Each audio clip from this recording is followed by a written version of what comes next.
E é o seguinte, nesse primeiro tópico aqui vai falar um pouquinho sobre a localização do sermão. Onde foi a localização que Jesus teria dado esse sermão? Quando Jesus dá esse sermão, ele faz num lugar bem específico, daqui a pouquinho a gente vai ver a foto, e esse lugar também é um lugar muito estratégico. Então vamos lá, a primeira característica aqui então, o lugar que Jesus escolheu para fazer o seu primeiro sermão é um lugar estratégico. A outra característica é, aqui foi literalmente o primeiro sermão de Jesus que foi registrado nos evangelhos. Então, a primeira vez que a gente vê Jesus ensinando uma multidão, falando para muitas pessoas, foi aqui em Mateus capítulo 5. E onde que fica então? Eu coloquei para vocês aqui. A ideia mais aceita é que ela fica na cidade de Tágra, entre Cafarnaum. Então tinha essas duas cidades e o Sermão do Monte ali ficou entre elas. E o que é o mais interessante aqui? Nessa cidade aqui, hoje ela é uma cidade muito turística. Existe um lugar ali que o pessoal, sempre que vai fazer viagem para Israel, eles acabam conhecendo esse local, eles vão até esse local para conhecer. Dentro desse local, dentro dessa cidade, que seria a cidade, né, onde Jesus ministrou esse sermão, hoje é um ponto literalmente turístico em Israel. Lá tem vários jardins, que são jardins maravilhosos, e tem também nessa cidade algumas igrejas. Uma das igrejas, que é a igreja principal que tem lá, essa igreja é conhecida como a Igreja das Bem-aventuranças. Essa igreja principal, né, que é a Igreja das Bem-aventuranças, essa igreja ela representa muitas coisas. E uma das coisas que ela representa, eu coloquei aqui para vocês, justiça, fortaleza, temperança, prudência, fé, esperança e caridade. Pelo menos 7 coisas representam essa igreja, que é a Igreja das Bem-aventuranças. E isso é devido ao que foi pregado por Jesus em Mateus capítulo 5. Agora aqui eu coloquei um tópico para vocês aqui, por que Jesus escolheu as montanhas para ministrar? É uma coisa que parece muito óbvia, mas é sempre legal confirmar, né? Por que Jesus escolheu uma montanha para ministrar? Pessoal, simplesmente por 2 motivos. Primeiro motivo, a acústica do lugar, quando você está num lugar um pouco mais alto, a acústica é melhor. Então, quando você fala de uma montanha, você grita, a voz ela vai ser soada de uma forma melhor.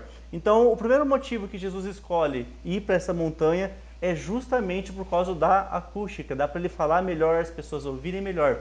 E o segundo motivo é que dava para ele ficar num lugar um pouco mais alto e as pessoas lá embaixo ouvindo a Jesus. Então, assim, tudo que Jesus faz, ele faz exatamente pensando em tudo. Ele poderia ter escolhido uma planície, mas ele escolheu uma montanha. E essa montanha hoje ficou muito conhecida como a Montanha do Sermão. O que acontece nesse mesmo local que Jesus ensinou em Mateus capítulo 5?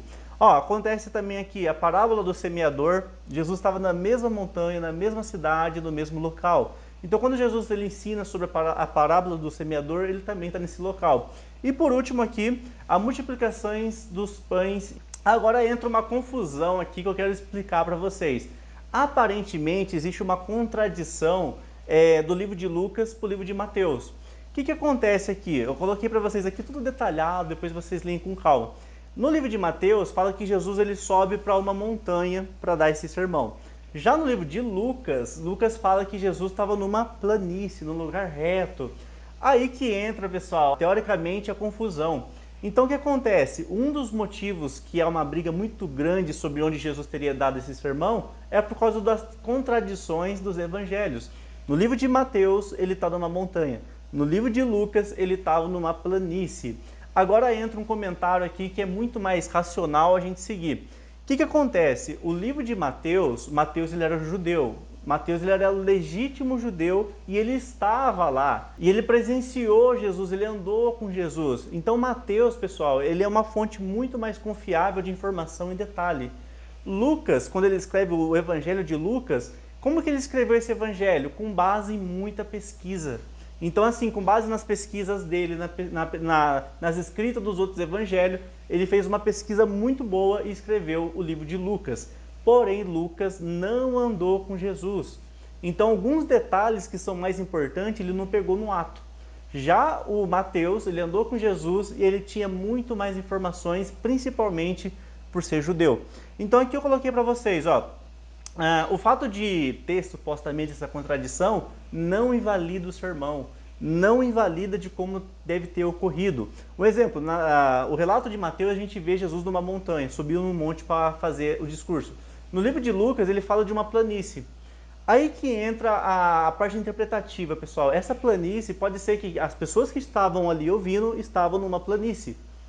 Já Jesus ele estava no monte dando o discurso. Então o que acontece aqui? A gente sempre vai tomar como base os escritos de Mateus. Fechou? Então assim, com base em estudos arqueológicos, com base em vários estudos acadêmicos, chegaram-se à conclusão que era uma montanha e não era um lugar planície. Esse lugar que Jesus estava dando esse sermão lá em Mateus, no capítulo 5, era um lugar maravilhoso, era um lugar esplêndido. Tanto é que o próprio versículo fala assim, ó, detalhe pessoal, tem vários jardins lá, a vegetação era boa, nos tempos bíblicos e também nos tempos de hoje. Tanto é que Jesus ele fala lá em Mateus capítulo 6 e versículo 28 e 29. Olha o que ele fala, ó, e por que andais ansiosos quanto ao que há de vestir? Considerai como crescem os lírios do campo. Aí que Jesus está falando sobre os lírios do campo. O que mais que ele fala? Eles não trabalham e nem enfiam, dando um exemplo do que estava acontecendo ali. Contudo vos afirmo, nem Salomão em toda a sua glória se vestiu como qualquer um deles. Jesus, quando fala essas palavras ensinando os discípulos e a multidão, ele estava literalmente se inspirando no quê? Na paisagem que ele estava vendo ali. Então esse lugar era muito lindo, crescia as flores, crescia uma vegetação boa, a terra era fértil. Isso inspirou Jesus também a dar esse sermão de Mateus capítulo 5 ao capítulo 7. Aqui eu coloquei para vocês, ó, os 5 discursos, né, que Jesus deu nesse sermão. Ele fala das bem-aventuranças, depois no capítulo 6 ele vai falar sobre sal e luz, o cumprimento da lei, o ato de justiça e a declaração de sabedoria. A quem se destina então o Sermão do Monte? Há pelo menos 3 classes de pessoas. O Sermão do Monte, primeiro, ele é dado para os discípulos. Depois, o segundo grupo que é destinado o Sermão do Monte aos judeus. E terceiro, aos não-judeus, os gentios. Então o Sermão do Monte, pessoal, ele vai abranger esses 3 públicos: judeus, não-judeus e os seus discípulos. E por que eu digo isso? Vamos lá. A primeira coisa, então, que Jesus faz, pessoal, é começar a chamar os seus discípulos. E quem foram os primeiros discípulos que Jesus chamou? Os primeiros discípulos eu coloquei para vocês aqui. Vamos lá, vamos ler junto aqui, ó. Eu coloquei aqui, ó, chamaram primeiro Simão, que é chamado de Pedro. Depois ele chamou seu irmão André. Ambos eram pescadores. Então os 2 primeiros discípulos de Jesus eram Simão, Pedro e André. Ambos eram pescadores. Isso ele chamou antes do sermão de Mateus capítulo 5. Primeiro então ele chama esses 2 discípulos. Aí o que acontece? Ele anda um pouquinho mais. Vamos lá, vou avançar aqui com vocês, ó. Ele anda um pouquinho mais, um pouco mais à frente, e ele encontra mais 2 homens. E quem eram esses homens? Tiago, que é filho de Zebedeu, e o seu irmão, o João, Yohanan, que era o discípulo amado, aquele a quem Deus olha com bondade, né? O nome dele em hebraico, João. Então o que acontece? Primeiro, Jesus chama Pedro e chama o seu irmão André. Depois Jesus vem e chama quem? Tiago e João, que eram ambos filhos de Zebedeu. E ambos também eram pescadores. Olha que legal, pessoal. Jesus chama os 4 discípulos que eram pescadores. E esses 4 discípulos agora vão subir com Jesus para uma cidade. E nessa cidade acontece o quê? O primeiro sermão evangelístico de Jesus, que é Mateus capítulo 5. Aqui eu coloquei um ponto importante. A segunda turma, que era os gentios, né, que Jesus estava dando o ensinamento para eles, nessa turma, nessa multidão, havia tanto judeu como não judeu. E o terceiro grupo eram os novos cristãos, nos tempos bíblicos. E também serve também, né, para nós que somos cristãos. Basicamente, pessoal, eu vou até acrescentar uma informação aqui. Basicamente, são 4 grupos desse Sermão do Monte. Primeiro, os discípulos. Segundo, judeus. Terceiro, não judeus. E por último aqui, os cristãos que viriam a seguir, né, que seremos nós, no caso, a própria igreja. Então, o Sermão do Monte, ele abrange a todos. Ele abrange tanto os discípulos, quanto os judeus, não judeus, e principalmente a igreja hoje, que precisa encarar como verdade Mateus capítulo 5 e tentar obedecer o máximo possível o Sermão da Montanha, ou conhecido também como Sermão do Monte.